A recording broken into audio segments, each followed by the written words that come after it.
warahmatullahi wabarakatuh. Kami dari kelompok 6 kelas 10-9 ingin membuat tugas video mengenai sosiologi.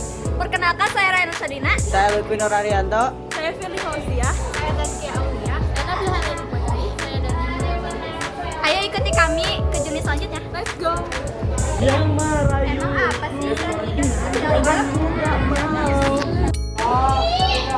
Stratifikasi sosial adalah membedakan atau pengelompokan masyarakat secara vertikal atau bertingkat. Ada pula proses terjadinya. Yang pertama ada secara alamiah, yaitu yang selaras dengan masyarakat. Yang kedua ada secara sengaja, yaitu direncanakan oleh manusia ini sendiri. Apa aja sih ukuran stratifikasi sosial? Yang pertama adalah ukuran nilai karir ini dapat diukur. Yang kedua adalah ukuran kekuasaan atau wewenang. Orang yang berkuasa atau memiliki wewenang jadi ada di lapisan paling atas sosial. Yang ketiga adalah ukuran kehormatan yang dapat diukur dari gelar atau pula jumlah wajib. Dan yang terakhir atau keempat adalah ukuran ilmu pengetahuan. Kalian penasaran nggak sih apa sih fungsinya? Wah, apa sih teh?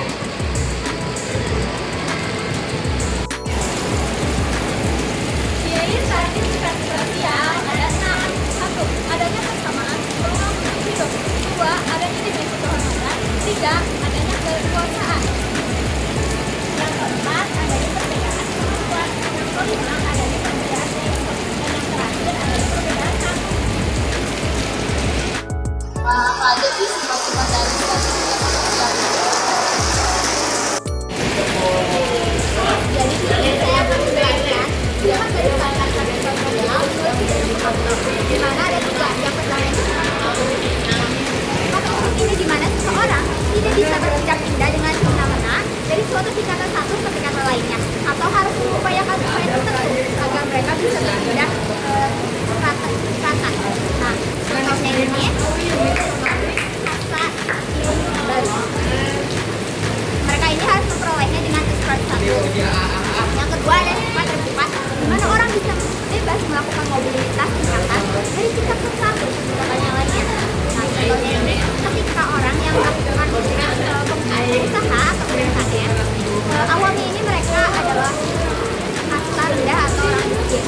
Nah, lama-kelamaan usahanya berjalan lancar dan akhirnya mereka bisa berpindah tingkatan yang lain atau menjadi orang kaya, yang mana mungkin orang kaya ini tingkatannya lebih tinggi daripada orang miskin.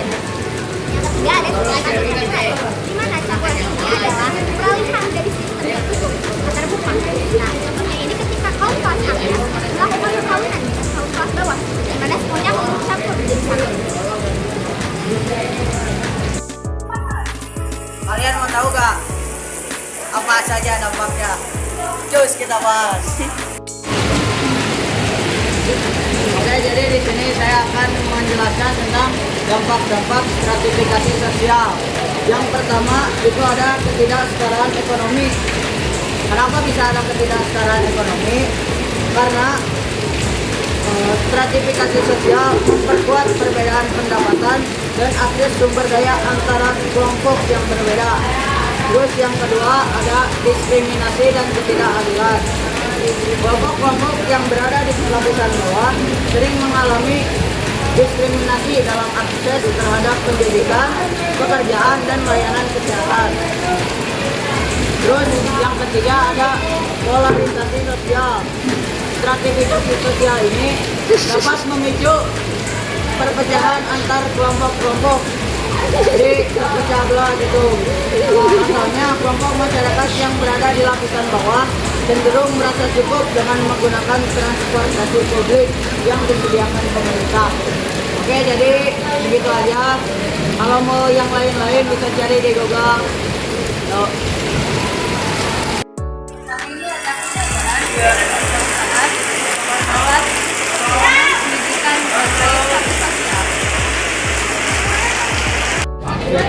Apa sih yang dimaksud diferensiasi sosial itu? Ini dia.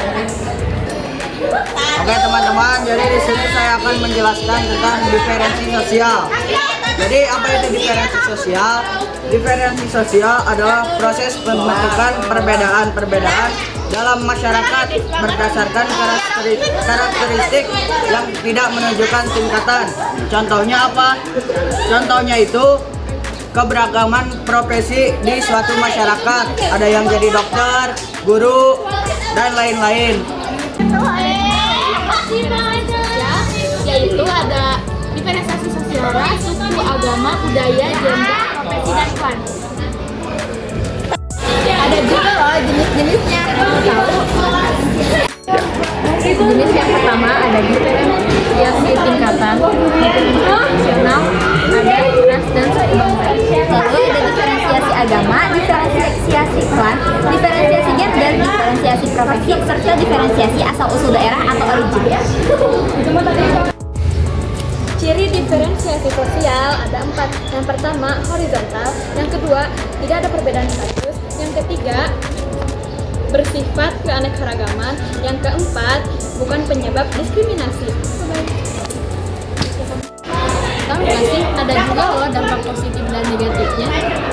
Nah, dampaknya itu ada positif dan negatif. Dampak positifnya ada 4. Yang pertama, mendorong keanekaragaman. Yang kedua, memperkaya budaya. Yang ketiga, membagi peran yang penting. Dan yang terakhir, memupuk toleransi.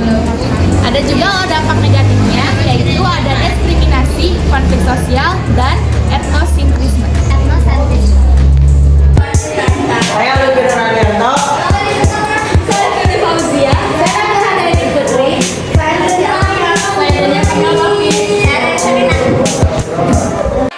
Sedih ketika kamu selalu disalahkan.